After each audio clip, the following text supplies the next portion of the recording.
Gene पियाजे। Gene पियाजे क्या हैं ये हम जानेंगे।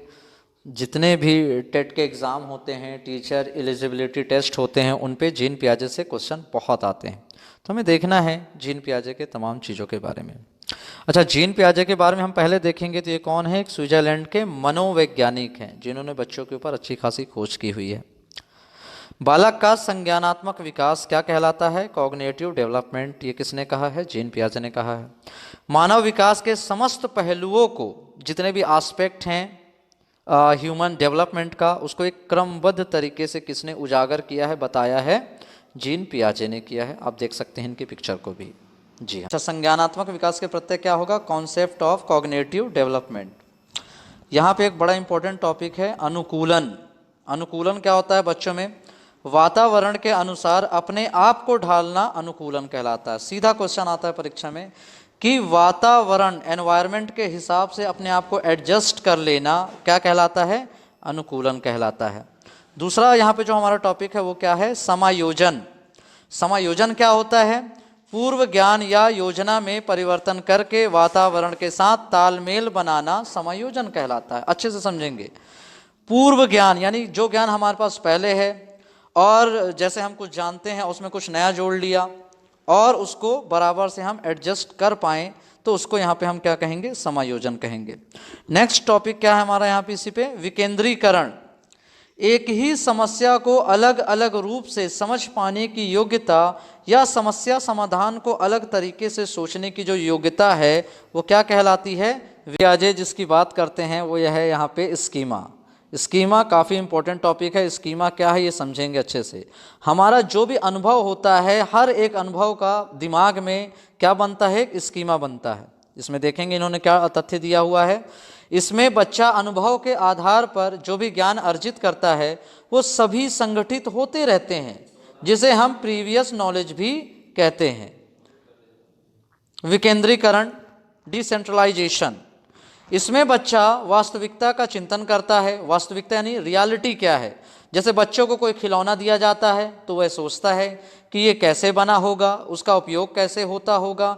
कई प्रश्नों के उत्तर जो प्राप्त करने का वो प्रयत्न करता है। कहाँ पे करता है? विकेंद्रीकरण में करता है, विकेंद्रण में करता है। अगला जो है यहाँ पे साम्य धारणा, कॉन्सेप्शन। इसमें बच्चा क्या करता है? आत्मसात और समायोजन के मध्य संतुलन को स्थापित करता है। मानसिक संक्रिया, मेंटल ऑपरेशन। इसमें बच्चा खुद किसी समस्या का समाधान करने के लिए स्वयं चिंतन करता है। क्या करता है? वो स्वयं चिंतन करता है।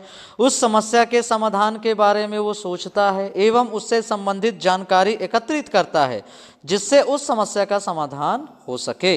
इसके लिए वह अनेकों प्रयत्न करता है। पियाजे का सिद्धांत कौन कौन सा है? विकासी अवस्था का सिद्धांत इन्होंने दिया है, जिसको अपन क्या कहते हैं? Development stage theory. ठीक है। विकास का प्रारंभ होता है कहाँ से? गर्भावस्था से, जब वो गर्भ में होता है।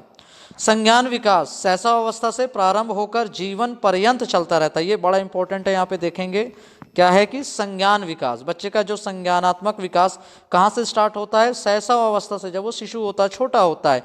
ये स्टार्ट होता है तो इसका ये मतलब नहीं कि इसका कभी अंत होता है। ये कब तक चलता है? एकदम अंत तक चलता है।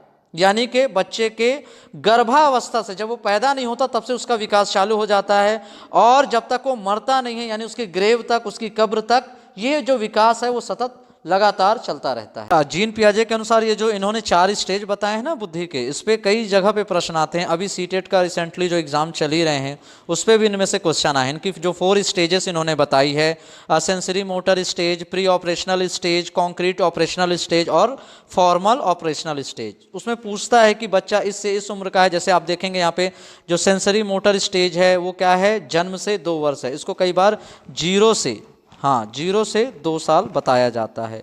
0 से 2 साल बताया जाता है। ठीक है ना। दूसरा क्या है? प्री ऑपरेशनल स्टेज, जो 2 वर्ष से 7 वर्ष के बीच चलती है। फिर आता है कॉन्क्रीट ऑपरेशनल स्टेज, जो 7 वर्ष से 11 वर्ष तक चलता है। फिर उसके बाद आता है फॉर्मल ऑपरेशनल स्टेज, जो 11 वर्ष से आगे की अवस्था में आगे बढ़ता जाता है।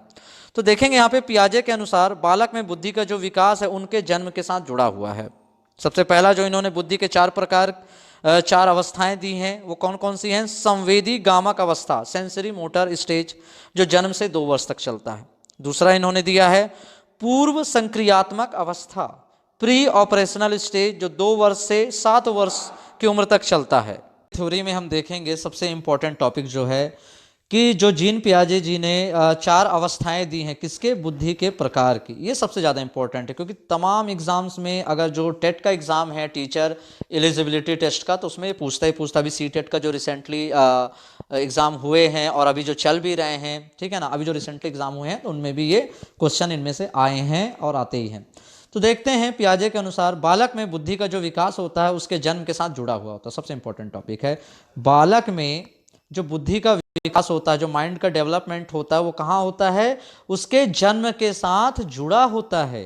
बुद्धि की इन्होंने 4 अवस्थाएं बताई हैं। बुद्धि के प्रकार को 4 भागों में विभाजित किया है। कौन कौन सी हैं वो, सेंसरी मोटर स्टेज है, प्री ऑपरेशनल स्टेज है, कॉन्क्रीट ऑपरेशनल स्टेज है, फॉर्मल ऑपरेशनल स्टेज है। देखते हैं, तो अब पहला जो स्टेज उन्होंने दिया है वो कौन सा दिया है, संवेदी गामक अवस्था दिया है उन्होंने, सेंसरी मोटर स्टेज दिया है। ये कब से कब रहता है, यह जन्म से 2 वर्ष के बीच में रहता है। अच्छा, कई बार इसको 0 से 2 इयर्स भी बोला जाता है। आप देखेंगे इसको क्या बोला जाता है, 0 से 2 इयर्स भी बोला जाता है। दूसरा है पूर्व संक्रियात्मक अवस्था, प्री ऑपरेशनल स्टेज। क्या बोला जाता है, प्री संक्रियात्मक अवस्था, प्री ऑपरेशनल स्टेज। ये कब से कब रहता है, बालक का जो उम्र होती है वो क्या होती है, बालक की उम्र 2 से 7 वर्ष के बीच चलती है।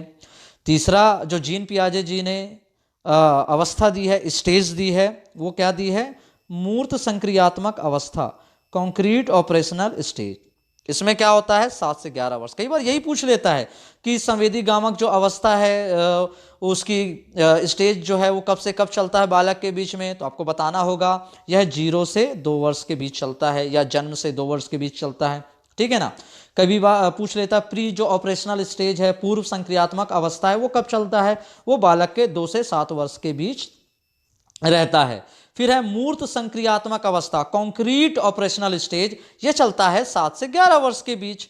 फिर है औपचारिक संक्रियात्मक अवस्था, फॉर्मल ऑपरेशनल स्टेज, वो कब से कब तक चलता है, 11 वर्ष के लिए, केवीएस के लिए, रीट एग्जाम के लिए, सुपर टेट के लिए, ठीक है ना, सी टेट के लिए। बहुत इंपॉर्टेंट थ्योरी है, देखेंगे फर्स्ट नंबर पे संवेदी गामक अवस्था। जो यहाँ पे हमारा क्या है, संवेदी गामक अवस्था। ये बच्चे को देख सकते हैं आप, बेचारा छोटे से हैं, 0 से 2 वर्ष के बीच में कैसे ये क्या क्या इनमें डेवलपमेंट देखने को मिलता है, ठीक है ना। यह जन्म से 2 वर्ष की अवस्था होती है। कई बार इतने में ही क्वेश्चन पूछ देता है कि बताइए संवेदी गामक अवस्था कब से होती है, जन्म से 2 वर्ष की अवस्था होती है, यानी कि 0 से 2 ईयर। बार बार ये मैं कह रहा हूँ, 0 से 2 इयर्स की होती है, जन्म से 2 वर्ष की अवस्था होती है। इसमें बच्चा क्या क्या करता है, इस अवस्था में बच्चा अपनी ज्ञानेंद्रियों, जो उसके सेंसेस हैं, जैसे कि आँख, नाक, कान के माध्यम से सीखता है। आँख से वो देखता है, नाक से वो सूंघता है, कान से वो सुनता है, ठीक है ना। इसमें से देखता है, उसके बाद वो क्या रिएक्ट करता है। और यहाँ पे क्या लिखा है, स्कीमा। स्कीमा क्या है, छोटे छोटे बच्चों की क्रियाएं मस्तिष्क से जुड़ी होती हैं, वो स्कीमा कहलाती हैं। यह किसने कहा है, जीन पियाजे ने कहा। कई बार ये बात पूछ लेता है कि जीन पियाजे ने स्कीमा के बारे में क्या कहा है, कि छोटे छोटे बच्चों की जो क्रियाएं हैं, हर तरह की जो क्रियाएं हैं, एक परमानेंटली जो रहती हैं, उनमें एडजस्टमेंट जो चलता रहता है, वो ज्ञान है, वो जाकर के कहाँ जुड़ता है, मस्तिष्क में रहता है। उसको अपन क्या कहते हैं, स्कीमा कहते हैं, ठीक है ना। इनमें अपन जब क्वेश्चन करेंगे, ऑब्जेक्टिव टाइप के जो क्वेश्चन करेंगे, तो फिर देखेंगे स्कीमा वाले क्वेश्चंस भी आते हैं। इसमें बच्चों में वस्तु स्थायित्व, ऑब्जेक्ट परमानेंस का गुण आ जाता है। इससे कई बार क्वेश्चन आए सीटेट वगैरह में, ठीक है ना। संवेदी गामक अवस्था में, संवेदी गामक अवस्था में क्या आता है, बच्चों में जो वस्तु का स्थायित्व है, ऑब्जेक्ट परमानेंस है, इसकी क्वालिटी आ जाती है, गुण आ जाता है, ठीक है। अब इसमें बच्चा रिएक्ट कैसा करना चालू करता है, भूख जब लगेगा बच्चे को तो वो कैसे बताएगा, रोकर बताएगा। ऑब्वियसली जाहिर सी बात है, जब बच्चे को भूख लगेगी तो रो करके बताएगा। जिन वस्तुओं को बालक प्रत्यक्ष रूप से देखता है, उसके लिए उसी का अस्तित्व होता है। मतलब वो जिसको देखेगा, देख रहा है सामने, उसको लगेगा वो चीज है। अगर उसकी आंखों के सामने से हटा दें तो उसको लगेगा वो चीज वहां पे नहीं है। मतलब वो जो देखेगा बस उसी को वो सच मानेगा। कब, किस उम्र में, 0 से 2 वर्ष के बीच में, यानी जन्म से 2 वर्ष की स्टेज बताई है। दूसरी अवस्था बताई है, वो क्या बताई है, पूर्व संक्रियात्मक की अवस्था बताई है, पूर्व संक्रियात्मक अवस्था। अच्छा, ये कब से कब तक चलेगी, यह 2 वर्ष से 7 वर्ष की अवस्था होती है भाई, ये 2 से 7 वर्ष की अवस्था होती है। इस अवस्था में क्या क्या होता है, बच्चे कैसे कैसे सीखते हैं, देखते हैं, समझते हैं, जानते हैं, ये हम देखेंगे। इस अवस्था में जो बच्चे होते हैं, शिशु होते हैं, दूसरों के संपर्क से, जी हाँ, दूसरों के संपर्क से, खिलौनों से, वह अनुकरण के माध्यम से सीखते हैं, यानी नकल करके सीखते हैं। ठीक है, खिलौनों की आयु इसी अवस्था को कहा जाता है। कई बार ये तो क्वेश्चन ही बन जाता है कई बार कि बताएं जो टॉय एज है, टॉयज की जो एज है वो क्या है, वो पूर्व संक्रियात्मक की अवस्था वाली एज है। जो पूर्व संक्रियात्मक की अवस्था की जो उम्र है, जो अवस्था है, वो कौन सी कहलाती है, टॉय एज कहलाती है, खिलौनों की आयु कहलाती है। इस अवस्था में बालक वस्तुओं को क्रम में रखना, हल्की भारी का ज्ञान होना, अक्षर लिखना, रंगों को पहचानना, यानी वो नीला काला सफेद वो पहचान लेगा इजली, माता पिता की आज्ञा मानना, मदद करना, देखिए बड़ा टॉपिक है, माता पिता की आज्ञा को मानना, लोगों की हेल्प करना आदि सीख जाता है। जैसे उसको परवरिश मिलती है, जिस वो एनवायरनमेंट में रहता है, जैसे उसको सिखाया जाता है, वो वैसा सीखता चला जाता है इजिली। तो हमें पता क्या चला, पूर्व संक्रियात्मक अवस्था में जो बच्चा होता है, जो 2 से 7 वर्ष, ये उम्र को भी याद रखें, कई बार पूछता है, 2 से 7 वर्ष की जो उम्र होती है, ठीक है ना, उसमें बच्चा क्या क्या सीख जाता है। ठीक है, एक तो इसको खिलौनों की उम्र कही जाती है, टॉयज कही जाती है। इस अवस्था में बालक वस्तुओं को क्रम से रखना सीख जाता है। वो फैलाना जो होता है, पहले फैलाता है, समझता नहीं, उसको अब अरेंजमेंट आने लगता है, ठीक है ना। और हल्की भारी वस्तुओं का ज्ञान हो जाता है कि कौन सी वस्तु हल्की है, कौन सी भारी है, ये समझने लगता है। अक्षरों को लिखना सीखने लगता है, रंगों को इजिली पहचान लेता है, ठीक है। लेकिन वह तर्क वितर्क करने योग्य नहीं होता, ये बड़ा इंपॉर्टेंट टॉपिक है। वो तर्क वितर्क यानी कि यहाँ पे वो लॉजिक नहीं लगा पाएगा, इसलिए इसे अतार्किक चिंतन की अवस्था के नाम से भी जाना जाता है। देखिए एक प्रश्न यहां से भी बन गया कि जो पूर्व संक्रियात्मक अवस्था है उसको किस नाम से जाना जाता है, अतार्किक चिंतन की अवस्था के नाम से भी जाना जाता है। अतार्किक चिंतन, क्वेश्चन आ गया, बताइए कि अतार्किक चिंतन की जो अवस्था है वो किस नाम से जानी जाती है, तो वो पूर्व संक्रियात्मक अवस्था के नाम से जानी जाती है। इस अवस्था में बालक क्या करता है, पड़ोसी बच्चों के साथ खेल खेलता है, यानी कि वो पीयर जो प्लेइंग है उसको पसंद है, अपने बराबर के लोग उससे ज़्यादा पसंद आएंगे, आस पड़ोस के बच्चे मिल करके इकट्ठा एक दूसरे के साथ खेलना पसंद करते हैं। इसी अवस्था में 2 से 7 वर्ष की अवस्था में बालक शब्दों व प्रतीकों का प्रयोग करने लगता है, प्रतीकात्मक खेल खेलता है, परंतु सही अनुपात का अंतर नहीं कर पाता, ठीक है ना। इस अवस्था में बालक अपने परिवेश की वस्तुओं को पहचानने एवं उसमें विभेद करने लगता है। ये जो उसको एनवायरनमेंट में जो वस्तुएं हैं उसके लिए क्या क्या चीज़ें हैं वो देखने जाने लगता है, और डिफरेंशिएशन भी आने लगता है इसमें। इस दौरान उसमें भाषा का विकास प्रारंभ हो जाता है। सबसे पहली बात तो भाषा का विकास कहाँ से प्रारंभ हो रहा है, हम देख रहे हैं पूर्व संक्रियात्मक अवस्था। इसमें इसकी उम्र क्या होती है, कई बार पूछता है कि मूर्त संक्रियात्मक अवस्था में जो बच्चों की अवस्था क्या होती है, 7 से 11 वर्ष, 7 से 11 वर्ष। अच्छा, इस अवस्था में बालकों में वस्तुओं को पहचानने, सबसे इंपॉर्टेंट याद रखें, एमसीक्यूज में ऐसे ही क्वेश्चन आते हैं, तो बालकों में वस्तुओं को पहचानने, उनका विविधीकरण करने तथा वर्गीकरण यानी चीज़ों को अलग से रखने की क्षमता जान जाते हैं। अगर आप उनको फल भी मिला करके दे दोगे तो वो बता देंगे, सेब, ये सेब अलग कर देंगे, आम अलग कर देंगे, बताएंगे ये सेब है, ये आम है।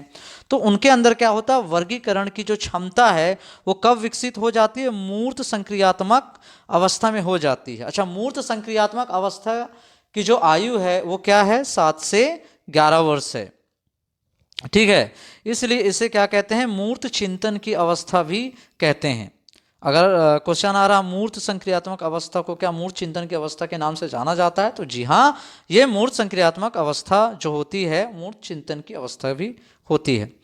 इस अवस्था में बालक सही अनुपात का अंतर, ठीक है, अनुपात समझ जाएगा कि अगर पतले से बॉटल में पानी है या चौड़े से ग्लास में पानी है, वो दोनों में जान जाएगा कि दोनों में कितना पानी है। आकार समझने लगेगा, भार समझ जाएगा, जो ऑर्डर्स में चीज़ें रखी हैं वो सबको ईजिली समझने लगेगा।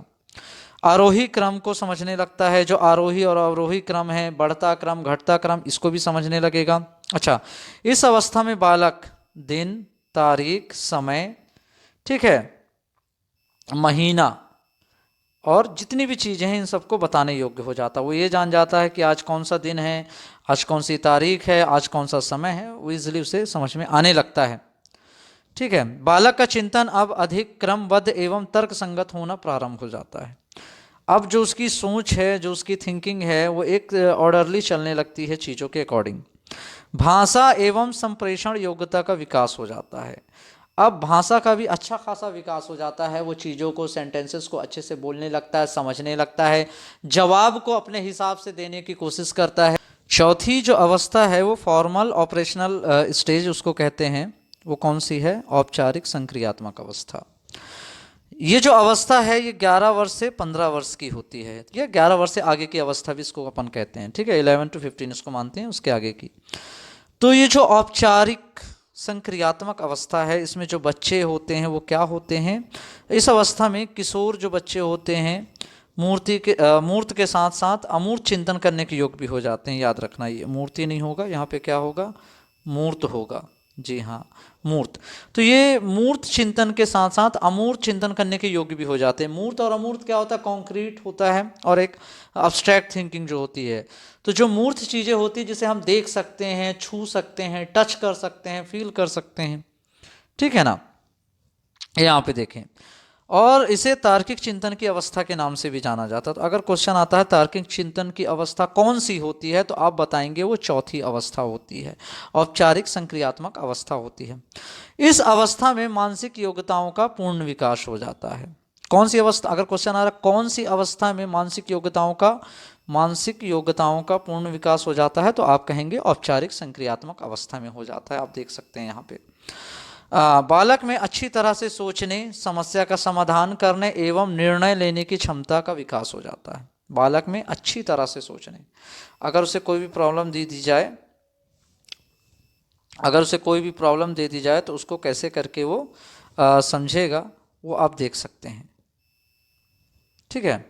फिर है अमूर्त चिंतन करने लगता है, यानी निर्णय, स्मरण, मनन आदि करता है। यानी वो मन में पढ़ने लगता है, मन में बातें करने लगता है, कुछ मेमोराइज करना चालू कर देता है, निर्णय कैसे लेना है किस टॉपिक के बारे में, वो मन में ही सोचने लगता है, समस्या का समाधान करने लगता है। ये भी एक इम्पोर्टेंट यहाँ पे टॉपिक है, फैक्ट है। एक ऐसा फैक्ट है कि अगर कोई प्रॉब्लम है तो उसको कैसे, कब सॉल्व करने का उसके अंदर जो क्वालिटी है वो आ जाएगी, वो आएगी औपचारिक संक्रियात्मक अवस्था में आएगी।